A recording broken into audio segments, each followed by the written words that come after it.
बिस्मिल्लाहिर्रहमानिर्रहीम। Second year की biology chapter number 1 के हवाले से आज मेरा लेक्चर है osmo regulation in plant. Plant जो है ये डिफरेंट हैबिटेट के अंदर मौजूद होते हैं।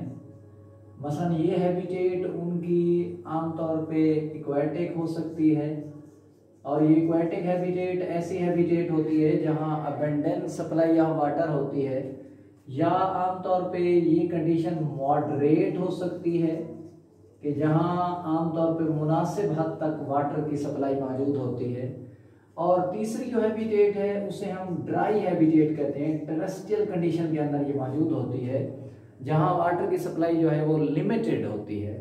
तो प्लांट जो है ये इन तीनों किस्म के एनवायरनमेंट के अंदर आमतौर पे सरवाइव करते हैं। तो इसीलिए इन तीन किस्म के हैबिटेट की वजह से हम प्लांट के 3 ग्रुप्स बना लेते हैं, 3 कैटेगरीज बना लेते हैं।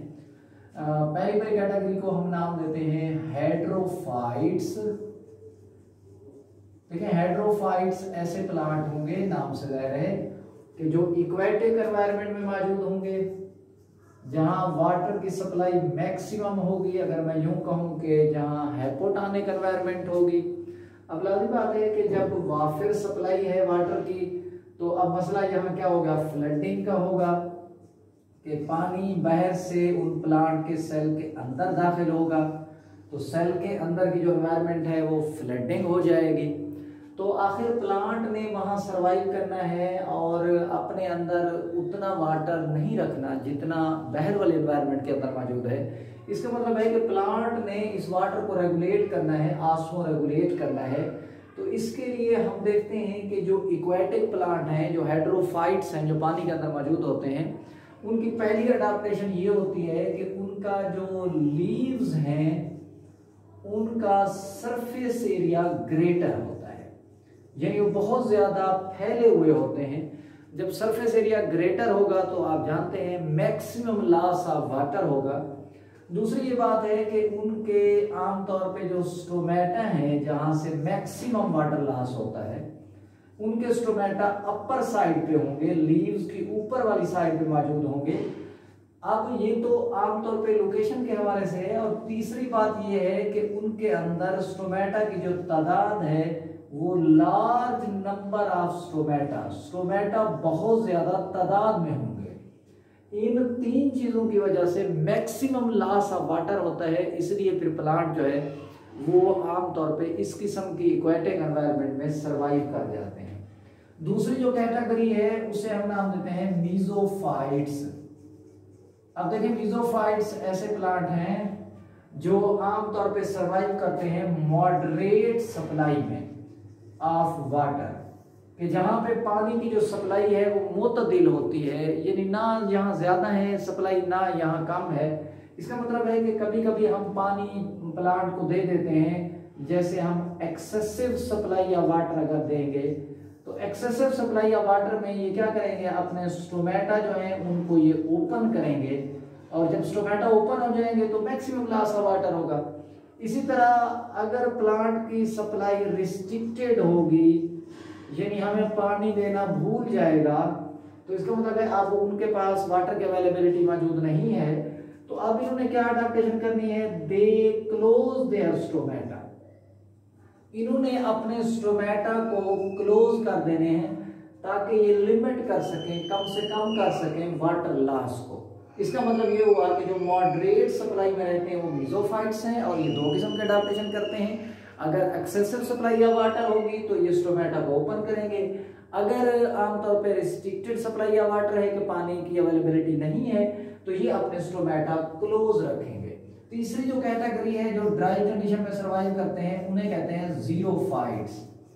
ये ज़ीरोफाइट्स सहराई पौधे हैं और ये आमतौर पे ड्राई कंडीशन में ग्रो करते हैं, जहां पे वाटर की सप्लाई मिनिमम होती है, टेरेस्ट्रियल कंडीशन होती है, वहां ये ग्रो करेंगे।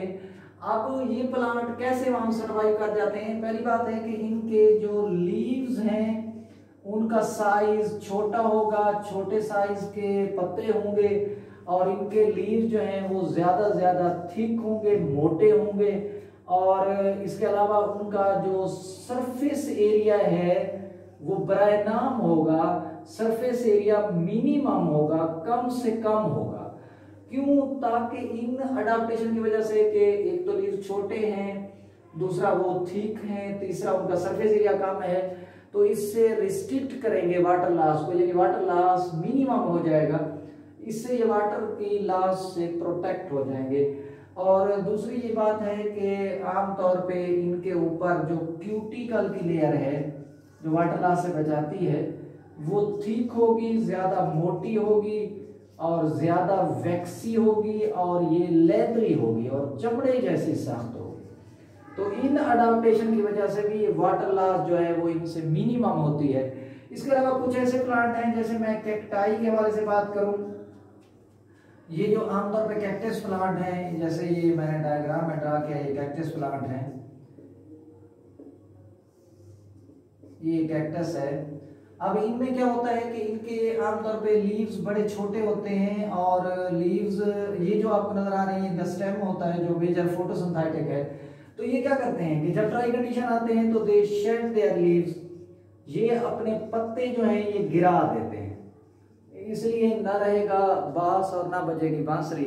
तो जब लीव्स ही नहीं रहने तो फोटोसिंथेसिस लाजिम बात है कि ट्रांसपायरेशन का अमल जो है वो मिनिमम हो जाएगा।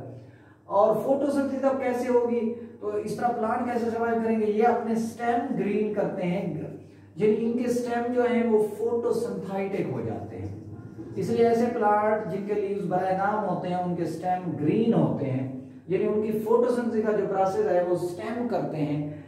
और इसके अलावा कुछ प्लांट ऐसे भी हैं कि जो रेनी सीजन में, बारिश के मौसम में अपने स्टेम के सेंटर में वाटर को स्टोर कर लेते हैं और फिर जब वाटर स्टोर हो जाता है फिर उसे इस्तेमाल करते हैं, यूज करते हैं ड्राई कंडीशंस में। जब वाटर की सप्लाई मिनिमम हो जाएगी तो तब उस वाटर को जो उनके अंदर स्टोर हो गया है वो उसे यूज करते हैं। ऐसे प्लांट को सकुलेंट्स प्लांट भी कहा जाता है, जैसे यूफोर्बिया वाले प्लांट हैं।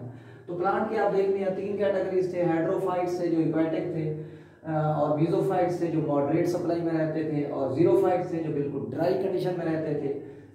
ये मैंने क्वेश्चन आज बात किया osmo regulation in plant. Allah Hafiz.